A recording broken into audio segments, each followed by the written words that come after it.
بسم اللہ الرحمن الرحیم الحمد للہ وحدہ الصلاة والسلام علی من لا نبی بعدہ اما بعد۔ روایت حفص من طریق طیبہ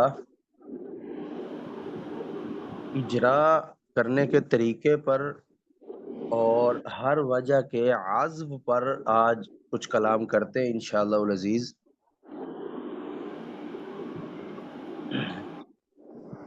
اگر کسی مقطع میں مد منفصل اور سکتہ کا کلمہ جمع ہو جائے، اب یہ سکتے کا کلمہ ساکن المفصول بھی ہو سکتا ہے اور ساکن الموصول بھی ہو سکتا ہے۔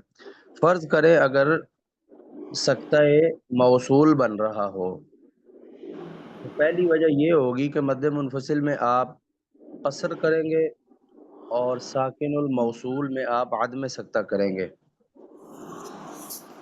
اور سکتے والی وجہ منع ہے۔ اور یہ جو آپ عدم سکتہ کر رہے ہیں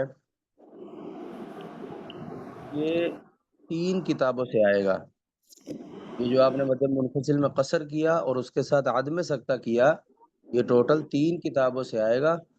اس کا عزو بیان کرنے کا طریقہ یہ ہے کہ آپ لکھیں گے من طریق الحمامی عن الولی عن الفیل من کتاب المستنیر و کفایت الکبریٰ والمصباح۔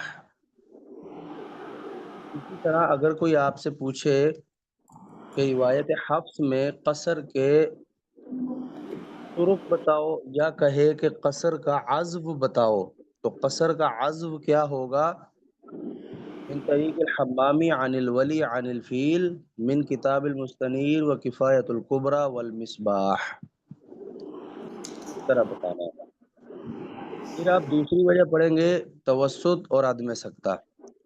توسط اور عدم سکتہ جو ہے وہ 40-45 کتابوں ترکوں سے آتا ہے، تو آپ وہاں پر صرف اتنا بھی لکھ دیں گے نا، من کتاب الشاطبیہ وغیرہ، شاطبیہ وغیرہ سے، مثلا شاطبیہ سے بھی یہ وجہ آتی ہے، تیسیر سے بھی، تلخیص ابن بلیمہ سے بھی، کتاب الکامل سے بھی، کتاب التذکرہ سے بھی، کافی ساری کتب سے، ٹھیک ہے۔ پھر آپ تیسری وجہ پڑھیں گے توسط اور سکتہ، تو اس کو آپ اس طرح بیان کریں گے من طریق الحمامی۔ اتنا تفصیل میں نہ بھی جائیں تو اتنا بھی صرف کہہ دیں گے نا، من کتاب التجرید، ہم سکتا ہے موصول کی بات کر رہے ہیں نا، من کتاب روضۃ المالکی من طریق ابی طاہر عن عبید، اتنا بھی کافی ہوگا۔ عزو کو بیان اس انداز میں کرتے ہیں کہ بات مکس نہ ہو۔ مثلا اگر آپ صرف اتنا بھی بول دیں گے نا، من کتاب روضۃ المالکی من طریق ابی طاہر، تب بھی بات پوری ہے، کیونکہ ابو طاہر عن عبید بن صباح ایک ہی طریقہ، ٹوٹل ایک ہی ہے نا ابو طاہر، اور تو کہیں آیا ہی نہیں، تو ایزیلی پتہ چل جائے گا کہ ابو طاہر کا طریقہ ہے۔ اور روضۃ المالکی بھی ٹوٹل ایک ہی ہے، روضۃ المالکی کا ٹوٹل طریق ہی ایک ہے، اور کہیں روضۃ المالکی آئی بھی نہیں، تو آپ اکیلا بھی روضۃ المالکی کہہ دیں گے تب بھی کافی رہے گا، ٹھیک ہے۔ عزو اس انداز میں بیان کرتے ہیں کہ کسی قسم کا شبہہ نہ رہے۔ مثلا قصر کا طریق بیان کرتے ہوئے آپ صرف یہ بات نہیں کہہ سکتے من کتاب المستنیر و کفایت القلانسی والمصباح، یہ نہیں کہہ سکتے۔ اگر یہ بات کہیں گے نا تو یہ غلط ہو جائے گا۔ کون سا کتاب المستنیر، کون سا کتاب کفایت القلانسی، کون سی کتاب المصباح؟ کتاب المصباح سے تو توسط بھی آ جاتا ہے، کتاب المصباح کفایت الکبریٰ سے تو توسط بھی آ جاتا ہے، کتاب المستنیر سے توسط بھی آ جاتا ہے، ٹھیک ہے۔ تو پوری بات کرنی ہے اور اس انداز میں کرنی ہے کہ جس سے بات واضح ہو سکے، تو عزو بیان کرنے کا یہ طریقہ ہے۔ اسی طرح اگر آپ مد منفصل کے ساتھ سکتہ مفصول بیان کر رہے ہوں تو تب بھی آپ اس انداز میں بات کریں گے کہ مد منفصل کی پہلے قصر والی وجہ اور عدم سکتہ لے کر آئیں گے، اور قصر 3 کتابوں میں ہے، تو قصر کا عزو اسی انداز میں ہوگا کہ من طریق الحمامی عن الولی عن الفیل من کتاب مستنیر و کفایت الکبریٰ والمصباح. اور پھر توسط کے ساتھ عدم سکتہ کریں گے تو صرف اتنا بھی کہہ دیں من کتاب شاطبیہ و تیسیر وغیرہما، ایک یا دو کتابوں کا نام دے کے آگے وغیرہ وغیرہما وغیرہ اس طرح کر کے لکھ لیں. پھر توسط کے ساتھ جب سکتہ کریں گے تو سکتہ مفصول آپ کر رہے ہیں، تو سکتہ مفصول بھی تو صرف ایک ہی طریق سے ہے نا، تو آپ کہیں گے من کتاب التجرید علی الفارسی. اب یہاں پر ہم تجرید کے ساتھ علی الفارسی لفظ کیوں بول رہے ہیں؟ میں نے آپ کو بتایا تھا کہ کتاب التجرید کا جو مصنف ابن الفحام ہے، اس کے جو 4-5 اساتذہ ہیں، تو ابن الفحام نے اپنے کس استاد سے وہ طریق لیا ہے، یہ چیز مینشن کرنا ضروری ہے، یہ چیز مینشن کرنا ضروری ہے. کم از کم ہم تو اس چیز کو لازماً مینشن کرتے ہیں. جیسے میں نے بتایا تھا نا کتاب التیسیر کا نصی طریق اور ادائی طریق، ہم نصی طریق لازماً مینشن کرتے ہیں، تو کتاب التجرید میں بھی یہ کام ہم کرتے ہیں تاکہ چیز نکھر کے واضح ہو. تو کتاب التجرید علی الفارسی کا مطلب ہے من کتاب التجرید قرأ ابن الفحام علی الفارسی، کہ یہ چیز تجرید کے مصنف ابن فحام نے فارسی سے پڑھی ہے. ٹھیک ہے نا؟ تو توسط کے ساتھ جب سکتہ مفصول آپ کریں گے تو اس کا عزو کیسے بیان کریں گے؟ من کتاب التجرید علی الفارسی، یہ کتاب ہو گیا اور کتاب کا اندر کا طریق مینشن ہو گیا. اور یہ کتاب آتی کہاں ہے؟ من طریق الحمامی عن ابی طاہر. تو یہاں بھی حمامی کا ذکر نہ بھی کریں تو ابھی طاہر بھی خالی کہہ دیں گے تو کافی ہوگا، کیونکہ دوبارہ تجرید کا نام تو آیا نہیں. تو من کتاب التجرید علی الفارسی من طریق ابی طاہر. یہ عزو بیان کرنے کا طریقہ سمجھ میں آیا؟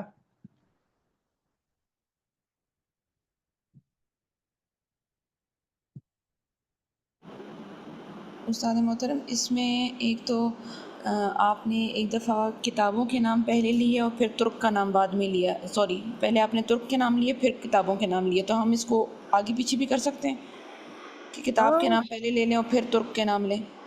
جی جی جی، کوئی فرق نہیں پڑتا. میں تو بس آپ لوگوں کو جملہ بنا کر دے رہا ہوں. اگر آپ لوگ خود سے نہیں کر سکتے تو کم از کم یہ جملہ بھی اگر آپ رٹ لیں گے تو آپ کا عزو آپ کو یاد ہو جائے گا نا.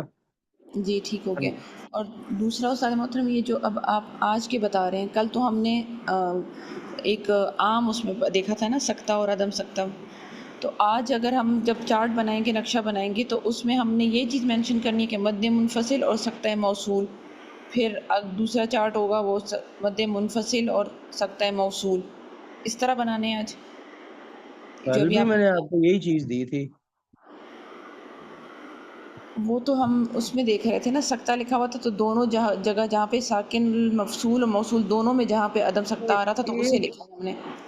ایک ہی بات ہے نا، آپ نے اس کو ایک نقشہ بنا دیا. ٹھیک ہے، 2 بنا لیں، 1 بنا لیں، مطلب یہ تھا یہ کہ رہنا تو اس میں چینج نہیں ہو سیم جائیں ہی ہے گے، نا. سیم ہی رہیں گے، چینج نہیں ہوگی. جیسے یہ تجرید کا جو ہے، یہ تجرید والا، یہ اس میں سکتہ موصول اور مفصول الگ الگ ہیں. تو جب کوئی ہم الگ نے الگ نہیں ہے. کتاب التجرید میں نے بتایا تھا سکتے کے مرتبے ہیں. حفص 2 مرتبے پڑھتے ہیں. ایک مرتبہ ہے سکتہ مفصول کا، وہ کتاب التجرید میں ہے، اور ایک سکتہ موصول ہے، اور سکتہ موصول روضۃ المالکی میں ہے. تو سکتہ موصول تو ہوتا ہی تب ہے جب مفصول میں بھی سکتہ ساتھ کیا ہو.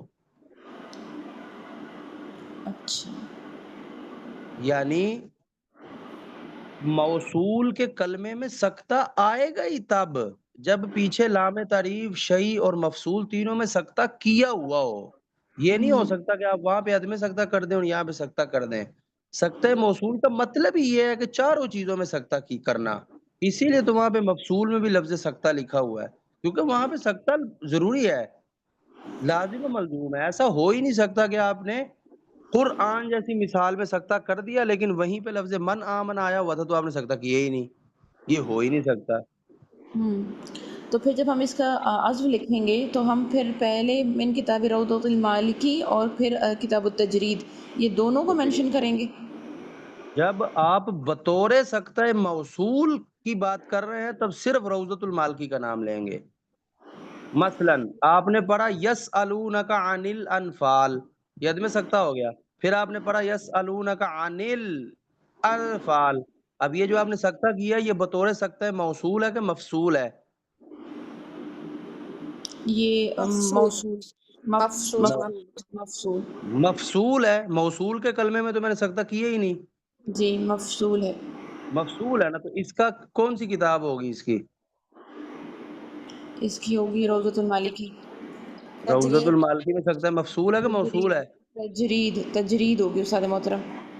جب میں کتاب دوبارہ التجرید سکتہ کروں گا یس الونکا تو آگے الانفال میں سکتہ کروں گا کہ نہیں؟ کریں گے. ہاں، تو یس الونکا عن الانفال. تو اب یہ کون سا مرتبہ کس کتاب سے ہے؟ اب یہ دونوں سکتے مفصول ہو گئے نا. روضۃ المالکی سے آیا. اس کو دونوں نہیں کہنا، یہ ایک ہی مرتبہ پڑھا ہے میں نے. اچھا یہ مرتبہ میں نے ایک ہی پڑھا ہے، اور اس مرتبے کا طریقہ کار یہ ہے اگر تو ساکن الموصول کے ساتھ ذلام، شیء یا ساکن المفصول تینوں میں سے ایک چیز یا دو چیز یا تینوں چیزیں آئی ہوں تو تینوں میں سکتہ ہوگا ہی ہوگا. جی. تو سمجھ آئی بات کہ نہیں؟ استاد محترم ان کا سوال الگ ہے. وہ اصل میں یہ نقشے جو بنا رہے ہیں نا اس کے بارے میں بات کر رہی ہیں. ابھی جب یہ ہم بات اجرا میں نے ویسے کل بھی کی تھی کہ آپ دو طرح سے نقشہ بنا لیں. پھر میں نے آپ لوگ کی آسانی کے لیے کہا چلو اس کو ایک ہی کر لیں، لیکن مجھے لگتا ہے کہ وہ آسانی اچھی رہی نہیں. اب آپ بنائیں، سارے نقشے الگ الگ بنائیں. مد منفصل اور سکتہ مفصول کا الگ بنائیں، مد منفصل اور سکتہ موصول کا الگ بنائیں، اور آگے پیچھے کر کے الگ الگ بنائیں. اس کو اکٹھا بھی کر لیتے، ایزیلی بات سمجھ آ جانی تھی، لیکن اس کو بنائیں اب اکٹھا الگ الگ کر کے بنائیں. کسی مقطع میں مد منفصل اور سکتہ مفصول جمع ہو تو تب کس طرح وجہ بنے گی اور عزف کیا ہوگا، اور مد منفصل اور سکتہ موصول جمع ہو تو تب وجہ کس طرح بنے گی. اسی طرح سکتہ مفصول کے ساتھ غنہ کا لفظ جمع ہو تب دو وجہ کس طرح بنے گی اور چار وجہ جو بنتی ہیں اور عزف کیا ہوگا. اور اسی طرح یہ الٹا آ جائے تب کس طرح بنے گی. اسی طرح سکتہ موصول کے ساتھ غنہ آ جائے تب.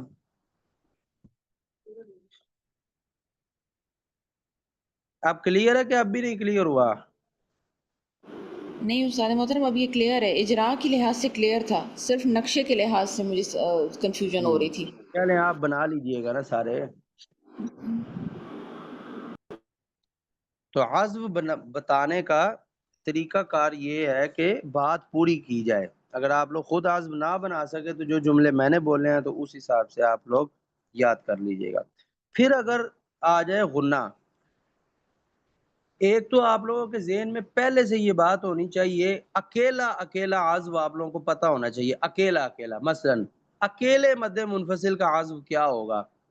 مثلا مد منفصل میں قصر کس کس طریق سے آتا ہے، یہ بات آپ کو الگ سے پوری یاد ہونی چاہیے. یعنی یہ نہیں کہ قصر کے ساتھ فلاں چیز کس طریق سے آتی، یہ نہیں، قصر کس طریق سے آتا ہے.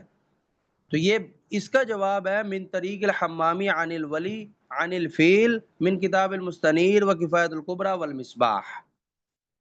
اگر میں پوچھوں سکتہ مفصول کس طریق سے آتا ہے تو آپ نے کہنا کتاب التجرید علی الفارسی من طریق ابی طاہر. سکتہ موصول کس کتاب سے آتا ہے، روضۃ المالکی من طریق ابی طاہر. پھر غنہ کس طریق سے آتا ہے، غنے کے طریق کو تفصیل سے بیان کرنا ہو تو سب سے اچھی بات ہے آپ کو پتہ ہونا چاہیے. اگر نہیں تو اختصاراً بھی آپ بیان کر سکتے ہیں. من کتاب الکامل و جامع ابن فارس والوجیز، بس اتنا کافی ہے. غنے کا طریق اتنا بتانا کافی ہے، من کتاب الکامل و جامع ابن فارس والوجیز. اور بہت اچھی بات ہے کہ اگر آپ کو پتا ہو کتاب الکامل کا کون کون سا طریقہ ہے، یعنی جتنی بار بھی کتاب الکامل آیا ہے ان سب میں غنہ ہے. الوجیز صرف ایک بار آیا ہے، جامع ابن فارس 2-3 بار آیا ہے، تو یہ آپ کو پتا ہونا چاہیے کہاں کہاں آیا ہے. لیکن مختصراً اتنا بتانا کافی ہے کہ غنہ کس کس کتاب میں ہے؟ الکامل، جامع ابن فارس اور الوجیز.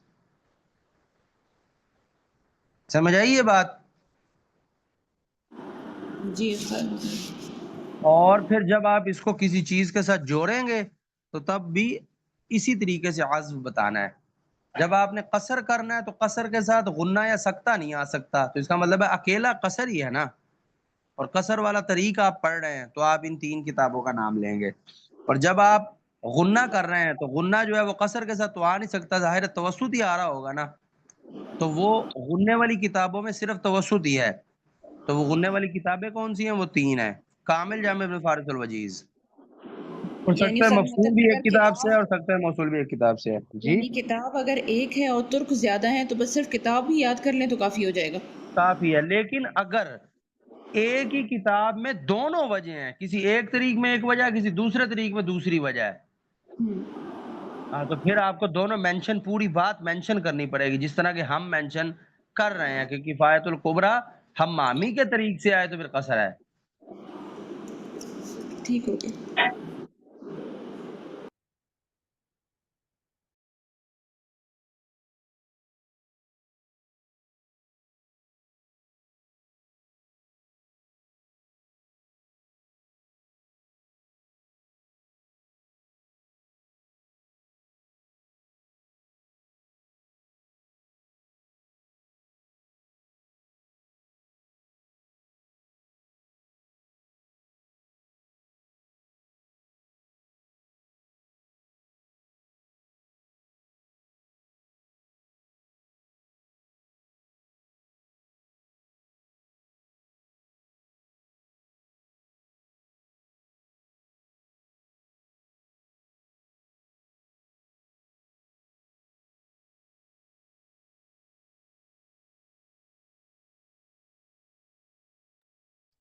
کوئی سوال؟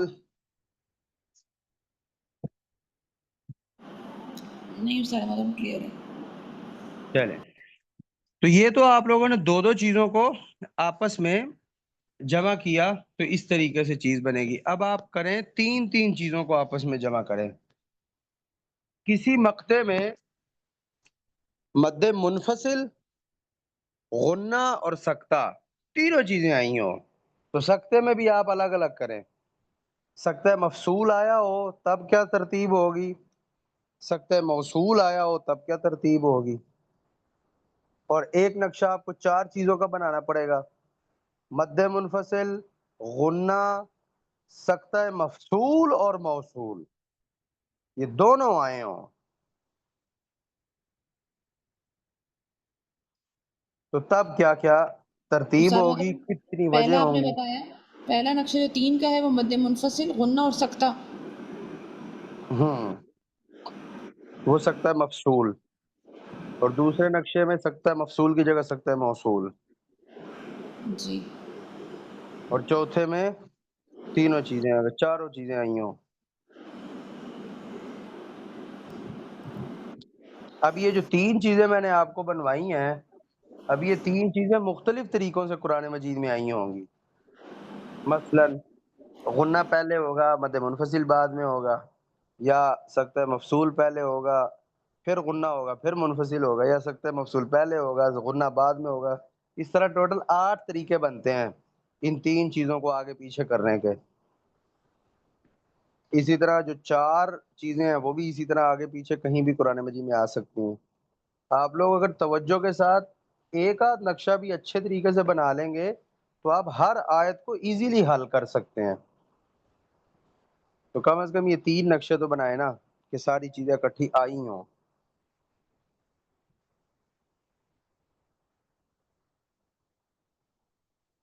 ٹھیک ہے. جی.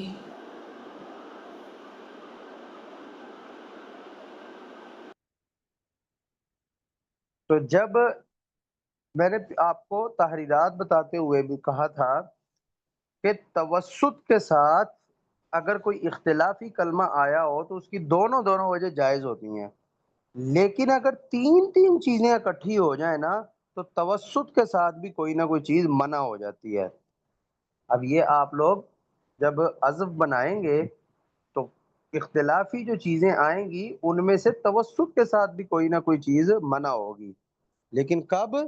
جب مد منفصل اور اس کے ساتھ کوئی ایک چیز اکٹھی ہو جائے اختلافی، اور آگے پھر کوئی اختلافی چیز اکٹھی ہو جائے، یعنی مد منفصل میں بھی 2 وجہ ہیں، اور فرض کریں آگے غننے والے کلمے میں بھی 2 وجہ ہیں، اور آگے جا کے کوئی اور اختلافی کلمہ بھی مزید ساتھ آ جائے، تو یہ ٹوٹل کتنی وجہ بن گئیں؟ ان تینوں کی وجہوں کو اگر جمع کریں تو ٹوٹل کتنی وجہ بنتی ہیں؟ 6 بجے استاد مجھے 8 وجہ بنتی ہیں، 8 وجہ۔ کیسے بنتی بلا 8 وجہ؟ استاد مطلب 9 بنتی ہوں گی، ایک ناجائز ہوگی اس میں؟ 8 وجہ ٹوٹل بنتی ہیں، ان میں سے وجہ جائز ناجائز ہوں گی۔ بلا کیسے 8 وجہ بنتی ہیں؟ پہلی چیز کی دونوں وجہوں کو اگلی چیز کی دونوں وجہوں کے ساتھ ضرب دیا تو کتنی وجہ ہو گئیں؟ 4۔ اور ان چاروں کو اگلی کی دونوں وجہوں کے ساتھ ضرب دیا تو کتنی وجہ ہو گئیں؟ 8۔ لیکن ترتیب کے حساب سے تو اس طرح ہوتا ہے کہ پہلی کی پہلی وجہ اور دوسری چیز کی بھی پہلی وجہ اور اس سے اگلی کی دونوں وجہ، تو 2 وجہ تو یہ ہو گئیں۔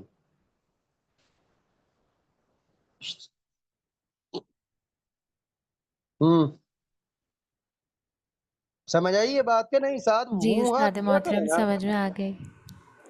اور پھر جی اسی جی طرح پہلی کی پہلی وجہ اور دوسری کی دوسری وجہ اور اس کے ساتھ اگلے کلمے کی پھر دونوں وجہ، تو اب کتنی ہو گئیں؟ 12۔ اور 4 وجہ ہو گئیں۔ 4 ہو گئی استاد، 4 پہلے 2 تھیں تو اب پھر مزید 2 ہو گئی، 4۔ اب پہلے کلمے کی دوسری وجہ اور دوسرے کلمے کی پہلی وجہ اور اس سے اگلے کلمے کی دونوں وجہ، اب 6 ہو گئی۔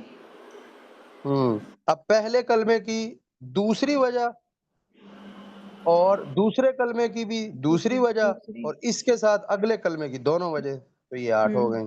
8 ہو گئی۔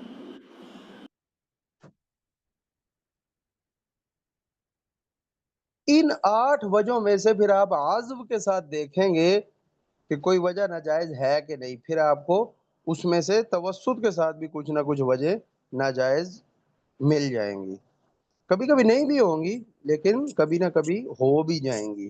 اب یہ اختلافی کلمے آئیں گے تو وہ ساتھ ساتھ آپ کو ہوم ورک ملتا جائے گا، تو آپ لوگ اس میں سے خود بخود اس کو تلاش کرتے جائیں گے۔ استاد محترم آپ آیات سلیکٹ کر کے دے دینا تاکہ پھر اس کو ہم اس طرح سے یہ ترتیب کام دے بھی دیں میں نے گے۔ کرنا ہے؟ نہیں پھر وہ ہم خود ہی دیکھ لیتے۔ ہاں تو خود دیکھیں نا، قرآن مجید میں ڈھونڈیں آیتیں، جی پہلے ٹھیک ہے سپارے میں شروع ہو جائیں، سارے جی الگ الگ سے آیتیں ڈھونڈیں اور اپنا اپنا کام لکھیں، مختلف طرح سے آیت ڈھونڈے جس میں کوئی چیز آئی ہو، کوئی چیز نہ آئی ہو، کوئی آگے ہو، کوئی چیز پیچھے ہو، اس کا آپس میں خود بخود جب اجرا بنائے، جب عزف بنائے، ساری تفصیل کرے، ٹھیک ہے؟ جی بہتر انشاءاللہ۔ عزف کے بارے میں کوئی سوال کرنا ہے تو کر لیں۔